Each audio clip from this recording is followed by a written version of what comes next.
Okay, we're here with Paul McLaney from Gramsci. You got a new album out called Inheritance. First Gramsci album in about 15 years. Is that right, Paul?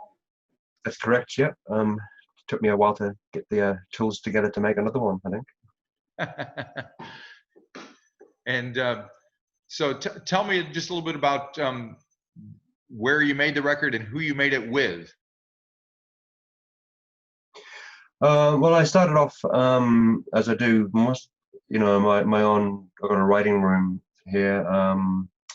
I actually composed a lot of the songs when I was staying for a while in Wellington. About 3 or 4 of the songs are written on the same day.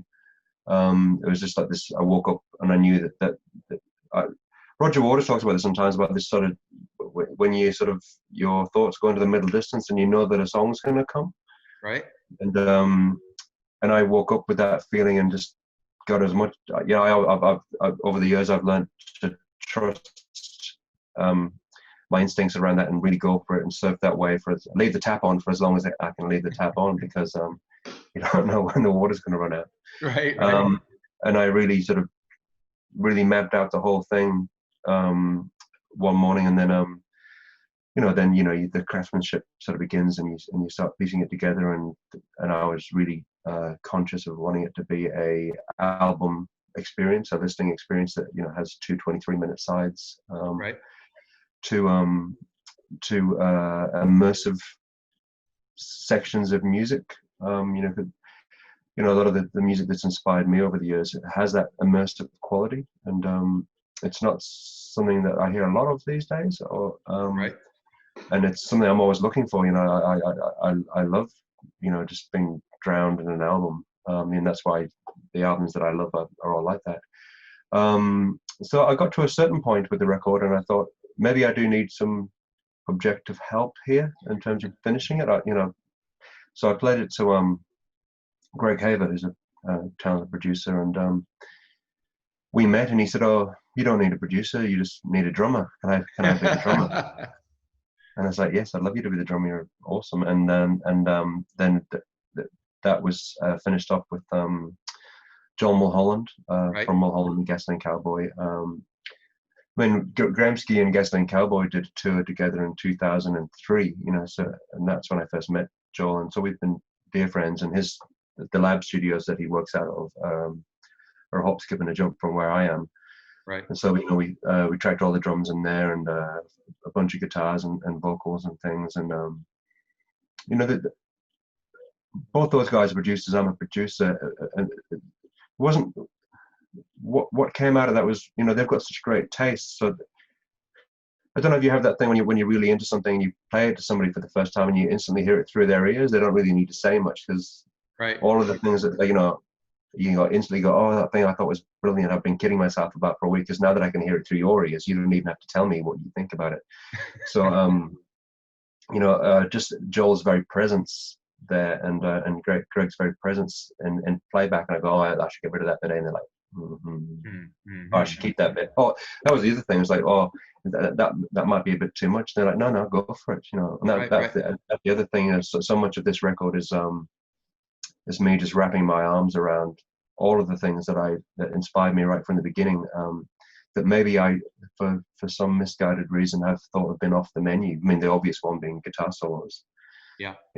From the minute I became a recording artist, they've sort of pretty much been off the taste menu. But obviously when I was growing up and I was becoming a fan of music, it was via that very thing that it's the outro guitar solo on Tunnel of Love that made me, by Dire Straits, that made me want to be a guitar player. And hearing that as an 8-year-old and having a very emotional response to it, and then obviously right. things Dave Gilmour's playing, and Peter Green, and all of these guitar heroes, they're as great songwriters as they are and great singers and stuff. I think everyone would pretty much think of them as guitar players who write songs, or guitar players who sing. That expression, and that was always how I always imagined I was going to be. I thought I was going to be Johnny Marr, and I kept looking for Morrissey, and then Morrissey never turned up. And maybe that's good. Yeah, it is these days. Yeah. Yeah, because I think people are going to be surprised when they hear this and hear your guitar playing on this, because you haven't done this in a long time, as far as I know. What Well, did it feel like to you, kind of viscerally, to be playing like that? I mean, I've always played like that. I've steered that away from my recorded output, you know, and you know, in the last 15, I mean, my guitar playing, really, if anybody thinks of me as a guitar player, would be more in my acoustic realm, you know, and that's, Right. you know, and that, it's almost like there's a hall pass on virtuosity within the folk thing, you know, it's all right for John Martin and Nick Drake and Bert Jansch and David Graham and all that, you know, and Paula Bonner-Jones, you know, who's a great mentor to me early on in my career. You know, virtuosity within that acoustic realm with open tunings and things is it's palatable, or that it's less. Sometimes it's a bit like saxophones in the 80s, isn't it? They're really big, and then they're like, you just can't get arrested. They're not many sax players in rock bands these days, but everybody had one in 1987. Yeah. So I mean, I've always played that, and it's always been a form of expression, and because of the subject matter of this record, I was really conscious of, like, say, if you take Tunnel of Love as an example, you know, lyrically that song sets up this cross-referenced sort of a double exposure of Rockaway in New York and Whitley Bay in the northeast of England, and the same sort of nostalgia and magical thought around all that. But he sets it all up lyrically, and then it's actually the guitar that does the emotional heavy lifting of selling you into that space. It's like a long tracking shot at the end of a movie or something. Yeah. Same thing with, you know, Comfortably Numb. You know, it's this beautiful lyrical exposition of shutting down emotionally and hiding yourself away in a perfect childhood memory, and not wanting to really interact with the world. And that's the lyrical setup for then this guitar solo that then actually tells you how that actually feels. It's not sort of setting up. It's not the premise. It's the actual exposition of it. Yeah. And that's why those guys were so good together, weren't they? You know, because Roger could tell you how it felt, and then Dave Gilmour would just show you. Exactly. Well, So I felt lyrically that if I was going to express a lot of these things, that the guitar was going to have to do a bit of the heavy lifting, and you know, and there can be anger, and there can be yearning, and there can be ambition. You know, like that's what I hear in a lot of these solos. It's like the sound of self-actualization. You feel like, you know, Gilmour on that solo, you know, climbed the mountain, and yeah. The 10-year-old boy that was listening to Hank Marvin has arrived with that facility to connect emotionally via his instrument. Yeah. I mean, just listening to the first track on the album, the title track, immediately you can't help but think about David Gilmour in there. I assume that you take that as a compliment, I hope. Yeah. That's you know, it's all those influences. It's that British approach to the blues, because, you know, they couldn't ever really own the blues as an African American based musical form. Right. But within that mode of expression, you know, those guys, you know, the Peter Greens, Clapton when he was good, and the Blues Breakers and Cream and stuff, and then obviously people like Richard Thompson and obviously Dave Gilmour. The Britishness is very apparent in their playing, and there's like Celtic melodies in there, and obviously, you know, between blues and traditional Scottish and Irish folk music, there's the same pentatonic scale. Yeah. But within the language of electric guitar solos, you have that facility to bend the notes, which, you know, doesn't happen on any other instrument really. Mm-hmm. You know, people talk about the violin being as close to the human voice and as an expression, but, you know, you can't do a two and a half tone bend on a violin. It's really only lives on the electric guitar because of its capacity for sustain, you know, through amplification and stuff. And within those English approaches to what's effectively a blues form, there's a different type of yearning, like it's a more European.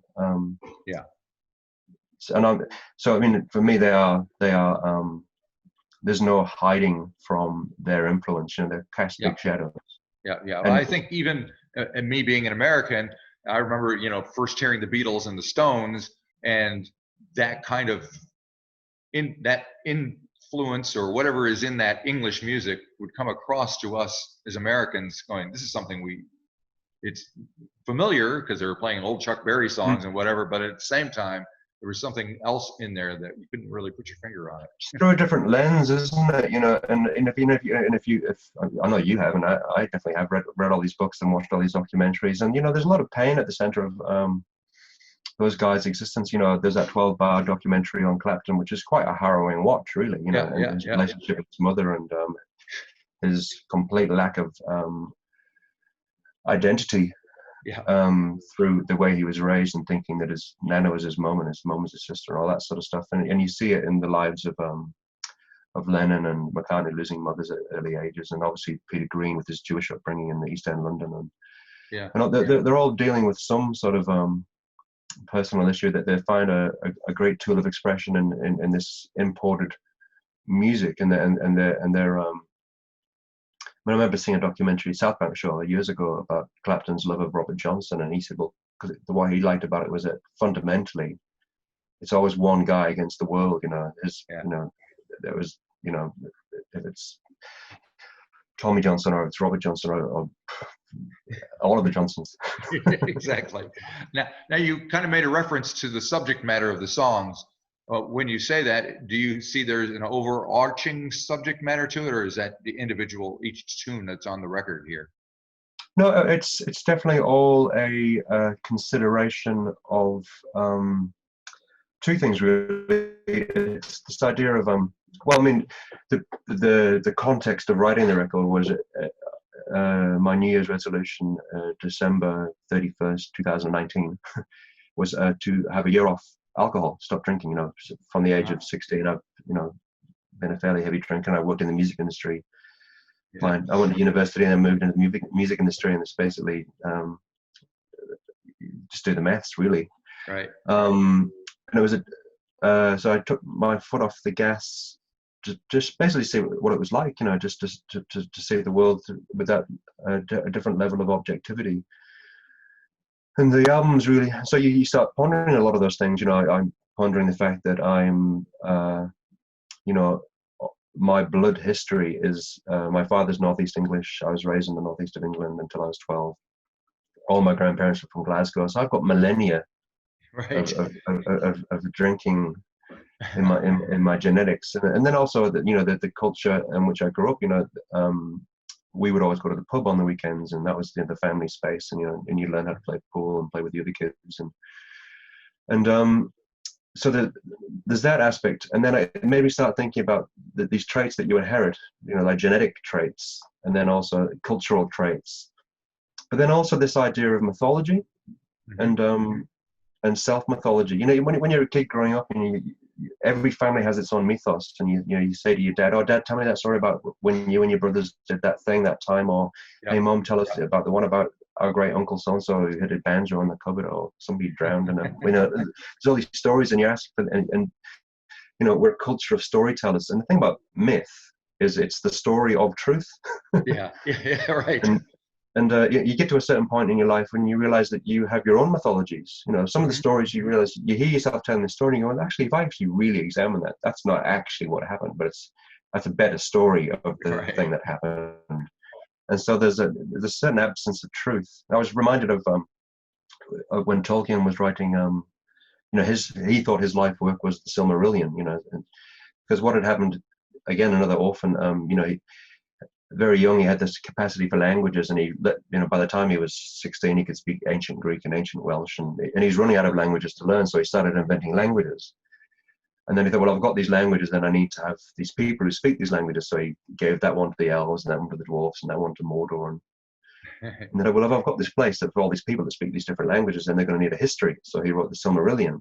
And then if I've got a history and I've got all these people, then I'm going to have mythology, because that exists in culture, and that's Lord of the Rings. That's the mythology of it.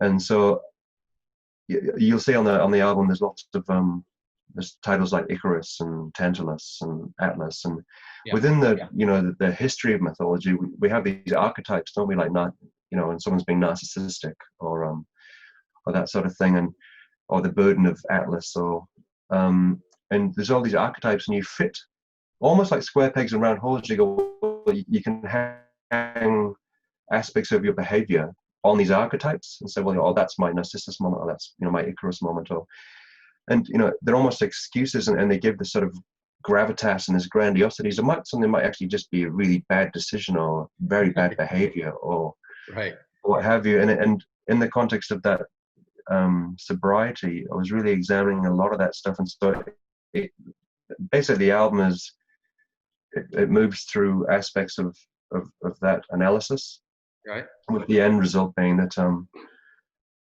once you've had the epiphany, you're just on the road to the next epiphany, really. There is no, it doesn't finish. You just keep on moving forward. Hmm. Yeah. So the second track is called Achilles Heel, speaking of iconic, and there's also a vocal, and there's some vocals, some are instrumental, and this is one with a vocal in it, and it's also, it kind of rocks out a little bit more. What can you tell me about where that track came from, or where the song came from?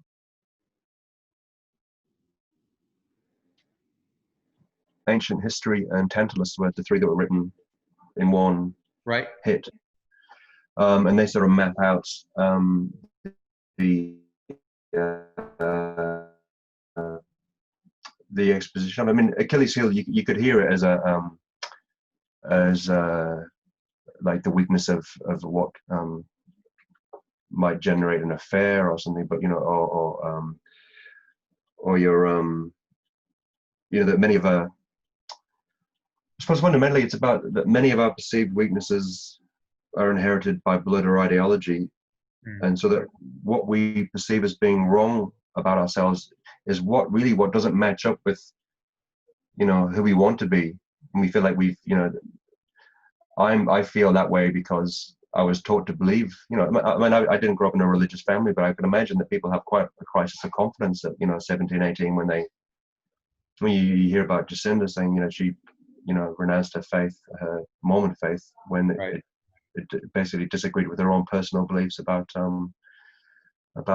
same-sex marriage and stuff like that. And so it's basically setting up this idea that you can reject aspects of your inheritance. These faults aren't your fault; they're inherited weaknesses, and you have the capacity to address those and to change them as soon as you recognize them. That's the thing. Like, you're already winning if you've recognized the weakness. Yeah. And there's a line in there that kind of repeats itself. Must be something wrong with me. So yeah, I guess that kind of looking. Yeah, why can't I? Why can't I stop that behavior? What is it? I want to, but and then you sort of examine, like the things you've inherited, the legacy of your education and of your family. Right. And on the next track on Tantalus, it sounds like there's saxophone in there. Is there? Yeah, it's Lewis McCallum. It actually comes from sessions we did for A Streetcar Named Desire. Okay. The song's in E minor, and somebody did some sort of soundscapey stuff for that show, and because the idea, I mean, that song is really about the self-deception that is around a lot of like the alcohol consumption and stuff like that. The idea that it's a reward and I deserve this, and and all that sort of stuff. But it's a strange reward, isn't it? I've had a really bad day. I'm going to reward myself by poisoning myself. It's been a really, really good day, and I got that promotion. I'm going to reward myself by poisoning myself. So yes, indeed, everything gets rewarded. And then the outro section is really meant to be this like sound collage. It takes, it's obviously taking its inspiration from like the Wig Out sections in Dazed and Confused and a lot of love, and obviously elements of Pink Floyd. Right. It's meant to be like the sound of intoxication. I have those memories, those teenage memories of being the person lying down in the back seat of the car and watching the streetlights go by you, and and sort of giving into that, so surrendering to that sort of sense of intoxication and just riding it, and it's that sort of surrender is a big part of the motivation for that sort of imbibing, you that letting go, like to lose yourself in it, to not have the concerns and the worries and the anxieties and the paranoias of day-to-day life, and that's I mean, a lot of people self-medicate, don't they? Yeah. Now, Like a Scar has some serious guitar playing at the end of that. Mm. What can you tell me about? I'm curious, when you're playing like that, what's going through your head? Are you thinking about what you're playing, or are you letting it kind of do its thing with you as kind of a vessel, or how does that work as a musician? And the best example of it is completely letting go. I mean, the idea of technique and getting to a place where you can do that is so that you can. I talked about that surrendering. Yeah. You know, the greatest power or the drug of music is when you can totally let go. And it's like when you're talking like this. I mean, you don't presuppose what you're going to say, and sometimes an opinion comes out of your mouth, and you're like, oh, right. Wow, is that my opinion? And no one's ever asked me that question before, so I've never answered it. Yeah. As I was saying at the beginning of this conversation, I knew that the guitars were going to do a lot of the emotional heavy lifting. And so, that song is really about self-loathing, that I'm doing damage to myself, but I can't stop it, and I deserve it, and so fuck it, I'm just going to do it anyway.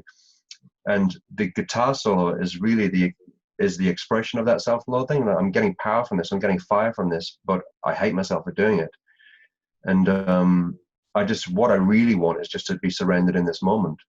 Right. And so that solo, I set it up with, it's a pretty heavy lyric, take the fucking edge off, and I wouldn't normally sort of use swear words or whatever you want to call it in music, but it is, I had to say it the most aggressive way I could think of it. And I'm one of those people that doesn't really swear, so that when I do tell you to fuck off, it has some weight. Yes. I like to save those words up because I've only got so many of them, and they're quite valuable, I think. I agree. So I'm the same way. Yeah, well, and I don't spend them willy-nilly. So for me to say that, the only way to go beyond that for me is through my expression as a guitar player, which, as you say, I've never really put on record before because of whatever reason. But I've come to this understanding about my own relationship with the instrument. That's actually where my inspiration came from initially. And I mentioned those solos earlier on, Tunnel of Love and Comfortably Numb. There's an emotional weight in those that isn't. You can't do that with a lyric unless you are Bob Dylan or Leonard Cohen. But even then, they let music do some of that lifting as well. Absolutely. I mean, so that solo came out in one go, actually, and I originally had a big fade out, and I played it to a friend, and he was like, no, don't fade that. I want to hear all of that. I want to see where it lands. And so I'm like when we were in rehearsals the other day, just when we get to that bit, it's just that head back, eyes shut. Really want to go there and take everybody with you. Yeah. But that was the first solo that was recorded for the record, and I was like, okay, I can do this. Did that kind of set a mindset for you for the record once that had been done? Yeah, well, again, because I like beautiful guitar playing, but I do like there's the first sort of real strat solo on Dogs by Pink Floyd. It's quite an aggressive. It's quite angry. It's quite visceral. It's quite acidic. And again, it's that idea of Waters can say it, but Gilmour can play it. Yeah. Well, that's kind of what happens on the next track on Pride and Joy. Is a much dirtier guitar sound rather than the kind of clean Gilmour-esque type thing you were doing before. It's distorted, and then there's also kind of a psychedelic. Well, that's elements of belt displays. Yeah. Well, it's that sort of thing. Things like Friends, like Led Zeppelin, and that sort of modal sort of. And what I love about my favorite belt displays tracks is those collision of, they're almost atonal things that are going on. And in my mind, while I play that, I feel like it's like some sort of big sort of Bauhaus army, marching. You feel it's like like a rally or something. Right. But really, that song is really key about the idea that you can break the chain of inheritance, and you don't have to. That doesn't have to be your legacy. And so there's an anger in that, and it doesn't need a solo. It just needs that sort of wall of like this battering ram, like this. The troops have arrived. Right. And it's more a collegial thought than it is a personal expression. You know, it starts with you could be more than this, I could be more than this, and we could all be more than this. And in the current climate, you know, this idea that, you know, when we weren't going to go back to the new normal, but it seems to me that everyone's like a million miles an hour trying to get back to the new normal. Which yeah, is, it's interesting. That made me, when you were talking, it made me think that exactly, that, you know, what's going on. And yeah, I you don't can't, know. you know, it's like all the stuff that's happening around Ashley Bloomfield. You know, he's a hero, he's a hero, he's a hero. It's like one step up and everyone wants to chop down, you know, wants to burn down his house. And it's like, God, like, I thought all of these conversations we were having before this were that we were beyond that, we were past this, but it's just a race to the bottom, isn't it? It's pretty strange. Yeah. I mean, it seems to be somewhat of a Kiwi thing, I see from my point of view, that they like to build people. It's kind of the tall poppy thing, I guess, which I'd never heard of until I moved here. Yeah, it's something deep-seated in the psychology, of the psyche, of, not in the rhetoric, because I think the personal ambition is not for that to be the case, but it's just the knee-jerk reaction, or the impulse, the instinct is there. Yeah, I suppose life's always that fight between logic and instinct, isn't it? You know, they teach a lot more instinct at school, I think, than just pure logic. That would be interesting. So then, and next is Icarus, which is kind of a quieter. Well, well, it's an instrumental, and it has some very nice guitar playing in it, I must say. So. Okay. That's sort of really the key moment, you know. And I suppose the story of Icarus is, you know, flying too close to the sun, but yeah, it's, you know, and in my mind, I know when I play it, I can't help think of Aaron Tokana and stuff, and who's, you know, big inspiration for just being who you are, and turning the volume up to 11 on your idiosyncrasies. That that, you know, you're going to fly to approach the sun, even if it means you might fall from the sky. You know, there's actually a bravery. Yeah. In that, you know, I know what the consequences are. I know there's a chance of failure.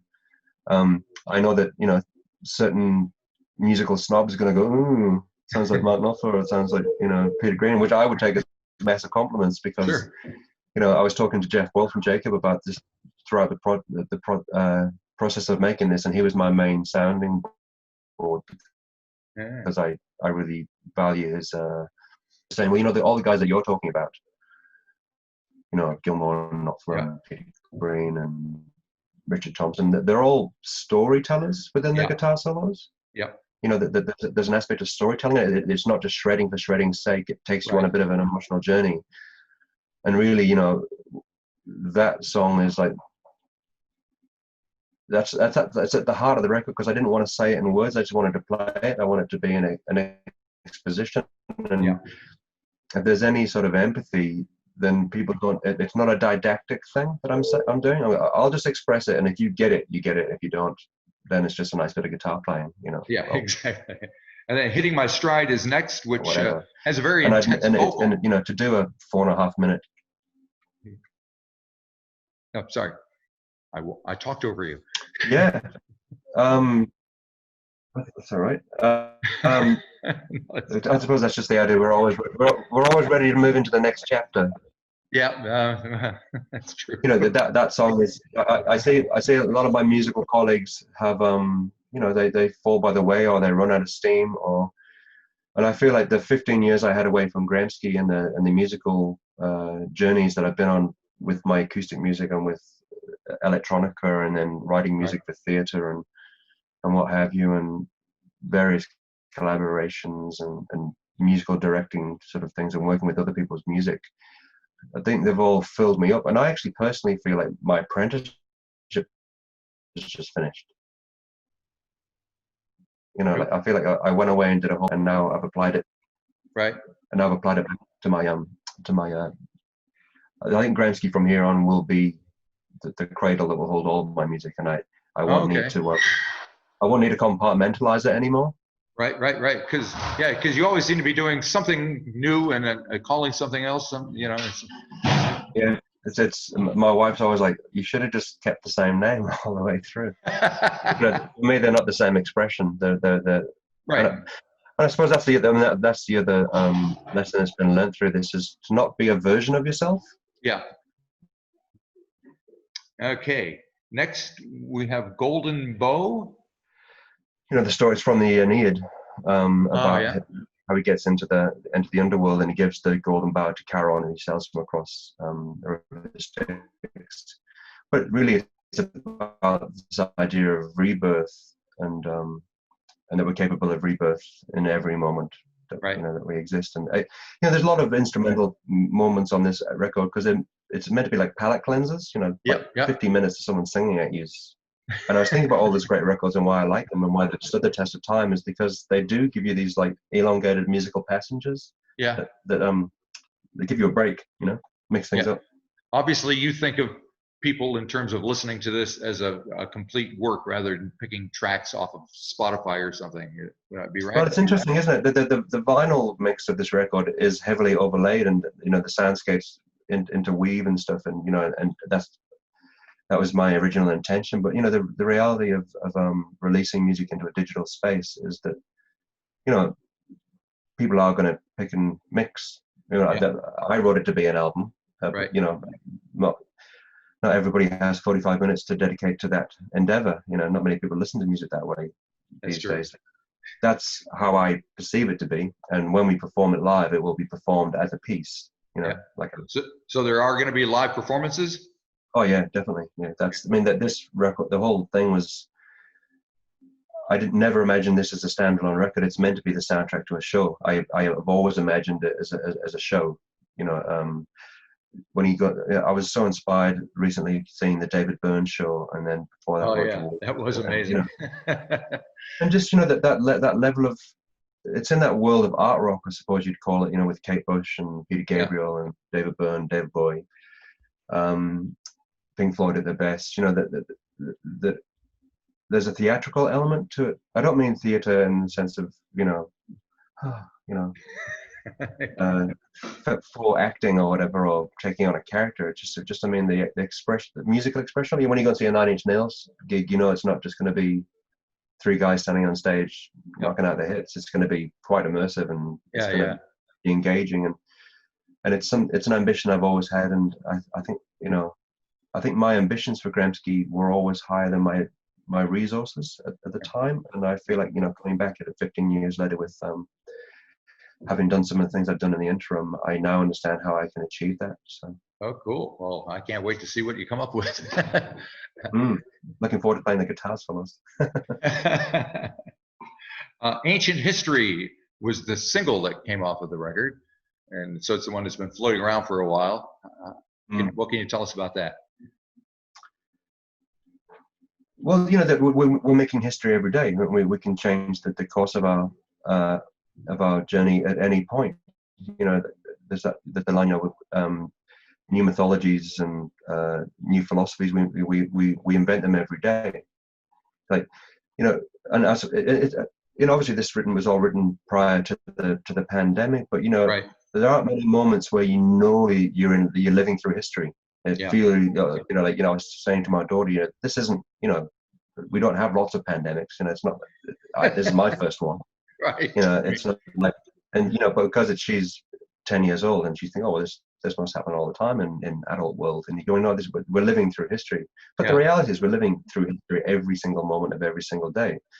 It might not be ground-shaking world news, but it's my history. It's my mythology. It's my philosophy. It impacts on the legacy of my teachings, or the legacy of my influence on friends and family, and so, you know, it's really about that everything is ancient history. Yeah. All righty.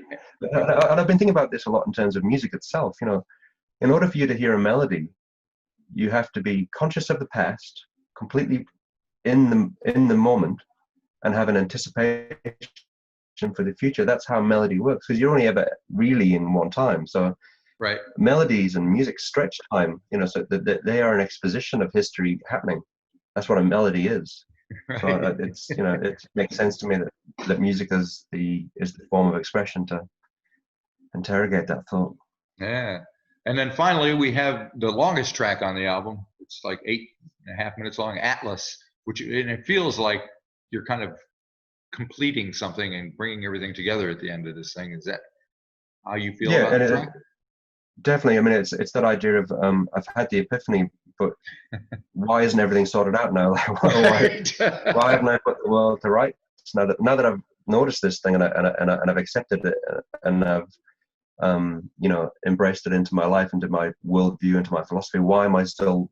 I think the lyric is if my sorrows are all drowned, then why am I still floating? It's Right. because you just move on to the next one, and you move on to the next one, and it's a constant. You're just sailing through life, and that's. And again, the guitar solo, and that it's fairly epic. It is epic, yes. And it moves. The outro is, it sounds like a synthesizer, arpeggiators, like Kraftwerk or something, but it's still guitar. Right. And the idea is that you move into this new pattern, and there's that idea that nothing is true, but some things are true enough to be useful. And and the truth is temporary. So you have this new pattern, you have this new approach to life, you have these new life lessons, and then you use that to move forward until such time as it doesn't work anymore. Right. And that's really where the guitar solo has its expression. It moves through that thought, and then it lands in this pattern, and it just holds on and saying, can this get me through? Can this be my Trojan horse that will drive me out into the middle of the market square? Yeah. Amazing. Well, I can't wait to hear this thing live, because I think I love listening to the record, but I want to hear it. I want to feel it. You know what I'm saying? Oh no, that's we had 2 days of rehearsals just the first days of this week, and it sounds, try not to grin like an idiot, because it just sounds. No, you don't have to worry about that. Just swimming through it. Yeah. Whole of day alive as well. Have you got any ideas where you're going to be playing? Has that been discussed? We're examining, it'll be theatre performances, so it'll be, right. We're looking at the ASB Waterfront Theatre, because there's a level of technology in there that we'd like to examine and, give the audience a live experience, unlike they might be usually used to seeing from a domestic artist. That's a really interesting space to be in at the moment with the border. Well, yeah, I get the feeling that because of the situation, it's going to push the local artists to have to try and get out from their comfort zone and give the audience something that they're not used to, because otherwise. I think that's the next stage in the evolution of New Zealand's musical artistry. For so many years, it's been what I would call ghettoized into the pubs and bars. And great supporters, and that's great. But I have never been to see Shakespeare when they don't turn the rugby off on the television screen in the corner. Or, as soon as it's in a bar, it's you've said basically to the general public, you can't come in here if you're under 18, but you're not allowed to like this. You're not allowed to have this experience. Yeah. And if you're over like 55, you may not want to stand in a bar for 2.5 hours watching a show. And if you're a singer-songwriter, you maybe don't want to hear a big bottle of bins, a big bin of bottles being dropped halfway through your beautiful big ballad, or someone shouting over the bar for 3 more gin and tonics. Yeah. To move it into this more traditional space of artistic exposition, which is a theatre. You can get a drink of wine, you can sit down, you can watch the show, and you can give it your full attention. And there's an and people don't not go to the theatre because they haven't read the play. You don't go, I'm not going. I haven't read that one. I'm not going to go and see it. Right. You walk in with an open mind, really, and for me, like say the David Byrne concert. Obviously, I'm a big fan of the Talking Heads stuff and know that, but I wasn't really familiar with American Utopia or more of his recent work. But it didn't have to be, because the genius of the performance in that show was so captivating. Yep. And it's true, it's like when I went to see, I remember going to see Iron Maiden. I could probably sing Run to the Hills, but I'm not going to sing Somewhere in Time or Rhyme with the Ancient Mariner. I just don't know it. But for the 2.5 hours I was there, I was spellbound by the capacity for showmanship and the performance of it all.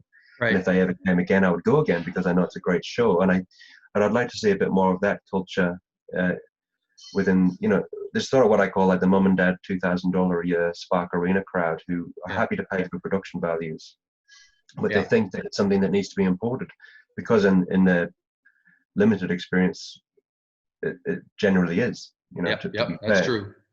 And so, let's see what happens. Let's see if something changes. It would be pretty interesting to see. I'd love to see it.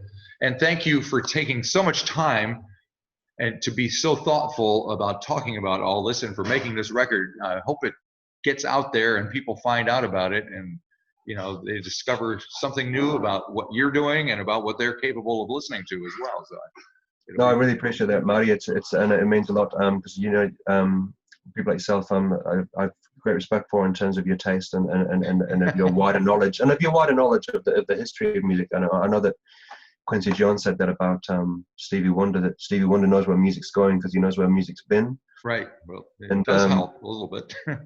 Yeah, and it's in the lineage. I feel like, as a musician, you're always trying to give back to the thing that gave you so much. Right. I've had safe spaces to go to with those records over my years. Yeah. Whenever things go, I can always put on Heavy Horses and Yeah, there you go. And I knew we had to get a Jethro Tull in there somewhere. I've been going there since I was 12. This is my son. Oh, there you go. Yeah. Man. Fantastic. Excellent. Well, it's dinner time. I've got to go. Right. Thank you very much. It was a great, like I said, I hope everybody just gloms onto this thing and gives it a good listen, because that's what it needs. Thank you very much. Thank you.